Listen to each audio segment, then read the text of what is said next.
Hello, इथे Vishal Nagpure, director of Gurukul Ashrami Nagpur. So आपण आज असा महत्त्वाचा मुद्दा बघणार आहे ज्यामुळे आपली जी येणारी ग्रुप सी जे स्किल टेस्ट आहे त्यावर खूप जास्त फरक पडू शकतो. तर आपण बघूया आपण काय याच्यामध्ये बघत आहे की ग्रुप सी फायनल आन्सर की आलेली आहे, कालच अचानक आलेली आहे. खूप लोकांना वाटलं होतं की मागच्या वीकला येईल, पण ठीक आहे, दुर्घटनाचे देरभली आपण म्हणू शकतो. आणि यांनी क्वेश्चन पण चेंजेस केले चांगल्या पद्धतीने. स्किल टेस्टमध्ये माझा जो मुद्दा आहे, मला जो वाटतो तो एकाच 3 ऐवजी एकाच 5 घ्यावा का, क्वेश्चन मार्क दिलेला आहे. हे तुमच्यावर आहे विद्यार्थ्यांनो. कमेंट बॉक्समध्ये कमेंट करा की तुमचे याबद्दल काय मत आहे आणि तो समजून घ्या की मी का बरं असं म्हणत आहे, एकाच 5 एकाच 6 का बरं म्हणत आहे. हे मागच्या वेळेस 55% जवळपास विद्यार्थी फेल झाले होते. MPSC आयोगाचं सॉफ्टवेअर वेगळ्या पद्धतीने काम करते, तिथले कीबोर्ड वेगळे असतात, ठीक आहे, सर्व गोष्टी वेगळ्या पद्धतीने आहे. 7,000 जागा आहे, ऑप्टिंग आउट होणार आहे किंवा ज्या सर्व गोष्टी आपण बघू, खूप साऱ्यांना पोस्ट भेटलेले आहेत. तर अशा वेळेस स्किल टेस्टचा रेशो एकाच 5 घ्यावा का, आपण ते बघूया काय समोरच्या मागे मी का बरं असं म्हणत आहे. कारण की सरळ सेवा व इतर ज्या निकाल लागलेले आहे त्यामुळे फायनल कट ऑफमध्ये फरक 100% पडेल. तर मला असं वाटतं की जर समजा रेशो एकाच 5 घेतला तर ऑब्व्हियसली आपण डायरेक्ट म्हणू शकतो की भरपूर सारे जे नवीन विद्यार्थी आहे त्यांना सुद्धा फायदा पडेल. आणि जर असं झालं तरच असं सर्व गोष्ट होईल, जर असं झालं नाही तर मग कट ऑफ ऑब्व्हियसली हाय जाणार आहे. जसं मी तुम्हाला काल सांगितलं 180 190च्या प्लस जो आहे सेफ झोन राहील ओपनचा, तर 100% जो कट ऑफ आहे तो हाय 100% जाईल 100%. पण मला असं वाटते की यासाठी आपण काय करू शकतो आपण ते पण बघूया. आयोगासंदर्भात आपण काय करू शकतो की आपल्याकडे एखादी महिना सध्या आहे. तर चला आपण बघूया विद्यार्थ्यांनो की जर समजा मला एकाच 3 ऐवजी एकाच 5 समजून घ्या. हे सर्वात पहिला पॉईंट आहे की तुमची इच्छा आहे का, तुम्हाला हा मुद्दा समजला आहे का मी काय म्हणत आहे. बघा मी काय तुम्हाला म्हणत आहे की जर समजा एका जागेसाठी समजून घ्या 3 लोक होते, आता मी काय म्हणतो तुम्हाला एका जागेसाठी 5 आयोगाने घ्यावं समजून घ्या, ठीक आहे. याच्याने होणार असं आहे की या एकाच 3 यामध्ये समजून घ्या 21,000 विद्यार्थी सध्या आपले राहणार आहे, ठीक आहे, स्किल टेस्टसाठी. आता या स्किल टेस्टसाठी जेव्हा एकाच 3 मध्ये जेव्हा 21,000 जेव्हा विद्यार्थी राहतील तर मला असं वाटते की जर समजा या 21,000 मध्ये मॅक्झिमम जे विद्यार्थी आहेत ते ऑलरेडी सरळ सेवामध्ये लागलेले आहे, त्यानंतर ऑलरेडी याच्यामध्ये मॅक्झिमम जे व्यक्ती MPSC मध्ये लागलेले आहे आणि इतर जे सर्व एक्झाम मध्ये त्यांनी जॉईनिंग केलेले आहे. तर याच्याने होईल का की होऊ शकते की जर समजा स्किल टेस्ट झाली आणि जर मॅक्झिमम विद्यार्थी बघा होणार तर आहेत 50% फेल होतेच. मागच्या 50% झाले, यावेळेस जास्त होणार आहे, हे 100 तुम्हाला सांगतो मी. मागच्या जागा कमी होत्या, सिरियस कॅन्डिडेट होते मॅक्झिमम. यावेळेस असं झालेलं आहे की बाबा 19 कट ऑफमध्ये मॅक्झिमम विद्यार्थी आले, मॅक्झिमम 85,000 विद्यार्थ्यांनी मेन्स दिली आहे. तुम्हाला मी सांगतो यावेळेस स्किल टेस्ट फेल होण्याचं प्रमाण जे आहे हा 60% राहील. स्किल टेस्ट फेल होण्याचं जे प्रमाण आहे ते यावेळेस 60%च्या जवळपास राहील. 60%च्या प्लस 70 पण जाऊ शकते ते. मग अशा वेळेस आयोगाला विद्यार्थी भेटू शकत नाही, असं होऊ शकते.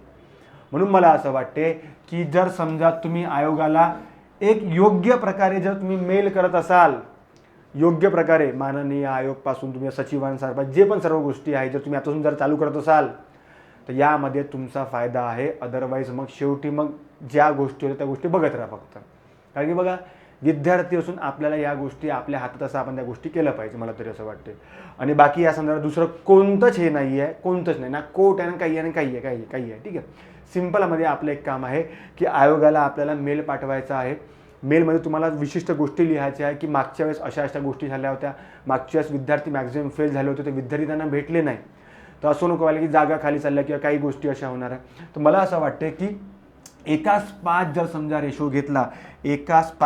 रेशो घेतला तर होऊ शकते की या ठिकाणी जास्त पण विद्यार्थी येईल, कट ऑफ पण खाली येईल आणि मॅक्झिमम विद्यार्थ्याला चान्स भेटेल. शेवटी काय राहणार आहे की बघा आपली एक्झाम कोणती आहे, क्लर्क.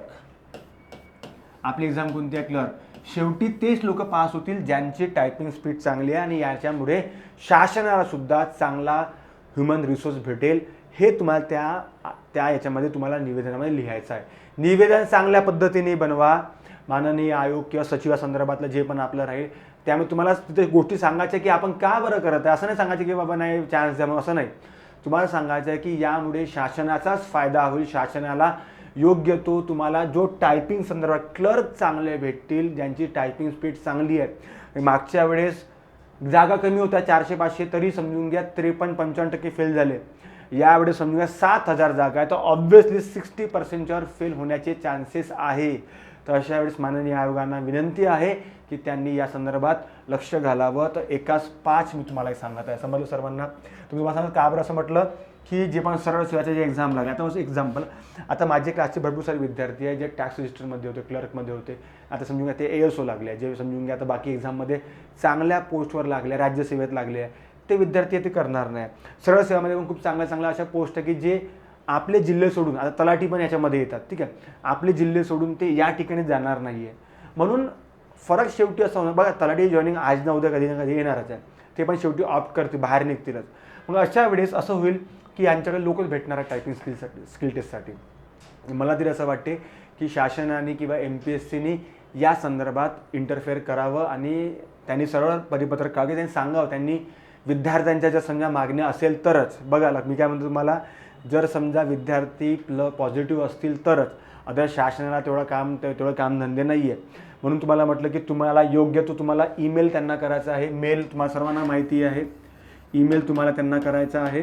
आणि जसं मी बघत आहे की मला मॅक्झिमम भरपूर सारे विद्यार्थी फोन आले काल की सर रेशो संदर्भात काही गोष्टी करा. बघा माझं असं म्हणणं आहे की तुम्ही सर्वात पहिले त्या गोष्टी करा आयोगामध्ये.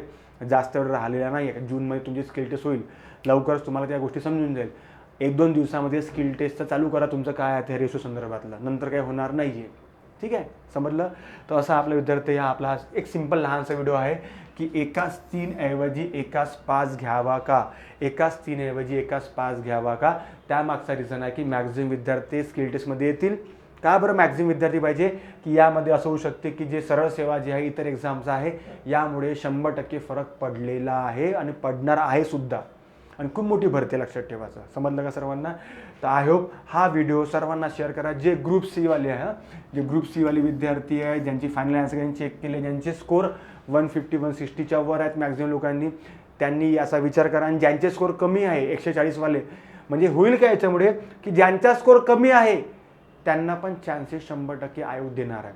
जर एकाच पास झालं तर ऑब्व्हियसली कट ऑफवर डायरेक्ट फरक पडतो. कट ऑफ डायरेक्ट खाली येईल, कट ऑफ सरळ खाली पडेल. लक्षात ठेवा, सरळ कमी होऊन जाईल. किती मार्कांनी? डायरेक्ट 5 ते 10 मार्कांनी डायरेक्ट खाली होऊन जाईल. तर मला असं वाटतं की जर असं झालं तरच तुमचा फायदा आहे विद्यार्थ्यांनो. ठीक आहे.